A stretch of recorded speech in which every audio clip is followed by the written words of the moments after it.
Everyone, I hope आप सभी बहुत अच्छे होंगे। मैं दीपा मैथमेटिक्स के इस सफर में आप सभी का हार्दिक स्वागत करती हूँ।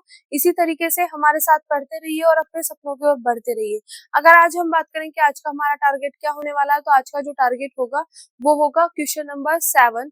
ठीक है, तो 7 and 8 दोनों एक्सरसाइज 2.4 के क्वेश्चन नंबर 7 और 8 होंगे। ठीक है, जो कि हमारे पास क्या है, स्क्वायर रूट इक्वेशन से रिलेटेड है। ठीक है, तो यहाँ पर सबसे पहले हम क्वेश्चन नंबर 7 करेंगे।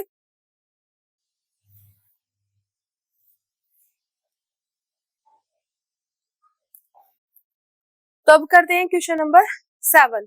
तो यहाँ पे देखो सिंपल सा फंडा है, डायरेक्ट गिवन है तो इसमें कुछ करना ही नहीं है। y equal to P X plus के p का फंक्शन किस फॉर्म में डायरेक्ट दी हुई है, स्क्वायर रूट वाली फॉर्म में डायरेक्ट दी हुई है। y equal to P X plus के p का फंक्शन, p के फंक्शन की जगह p स्क्वायर यहाँ पे बैठा हो तो डायरेक्ट है, तो इसमें कुछ करना ही नहीं है। सीधा क्या लिखोगे आप, विच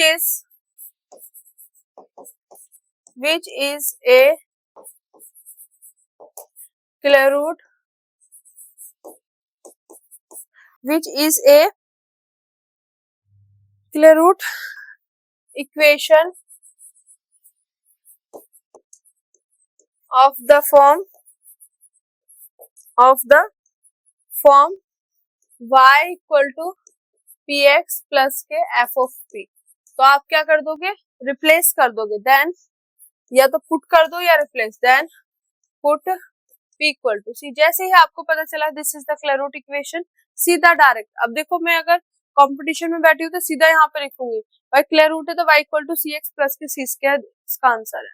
ये तो लिखने के लिए मैं, क्योंकि यूनिवर्सिटी वाले बच्चे भी साथ में हैं तो उनके हिसाब से भी मैं यहाँ पे लिख रही हूँ। ठीक है, तो यहाँ पे मेरे पास क्या आ जाएगा, y equal to C X plus के C square, this is your solution.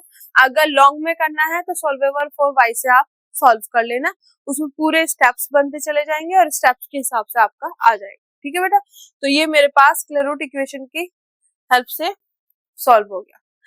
अब करते हैं क्वेश्चन नंबर 8। ठीक है, आज का जो टारगेट रहेगा वो रहेगा क्वेश्चन नंबर 8। तो क्वेश्चन नंबर 8 में देखो यहाँ पे सिंपल सा फंडा है कि y equal to P X, और यहाँ पे भी इसी तरीके से दिया हुआ, ये भी डायरेक्ट गिवन है, y equal to P X plus के p का फंक्शन। तो यहाँ पे p का ही फंक्शन प्रेजेंट है, तो इसमें भी सिंपल वही लाइन लिखोगे आप। और जो कंपटीशन वाले बच्चे वो direct y equal to C X plus के square root A square C square plus के बी स्क्वायर। ठीक है, और यहाँ पे हमें लिखना पड़ेगा which is A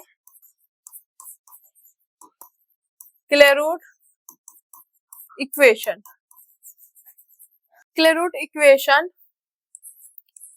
of the form y equal to px plus f of p। ठीक है, इस फॉर्म में है ये मेरे पास। देन तब या तो रिप्लेसिंग वाली लाइन लिख दो या आप फिर लिख सकते हो यहाँ पे, then put p equal to c, p की जगह c पुट करो, cx plus square root A square C square plus के B square, this is your general solution. Long में आएगा तो सॉल्वेबल फॉर y से। ठीक है, सॉल्वेबल फॉर y से इसको क्या है, आप सॉल्व कर देना। अदरवाइज स्क्वायर रूट से कैसे सॉल्व करना, ये चीज आपके सामने है, सिंपल सा फंडा। ठीक है, एंड जो हमारे कंपटीशन के बच्चे उनमें सिंपल सा भाई इस फॉर्म में है तो सीधा यहीं पर रख के एक लाइन में इसका आंसर। ठीक है बेटा, क्लियर, आगे बात समझ, ये सब चीजें लिखने की जरूरत नहीं है, इसके बाद सीधा ये। तो यहाँ पे हमारे पास ये क्वेश्चन नंबर 8 हो गया। तो मिलते हैं अपने नेक्स्ट क्वेश्चन में।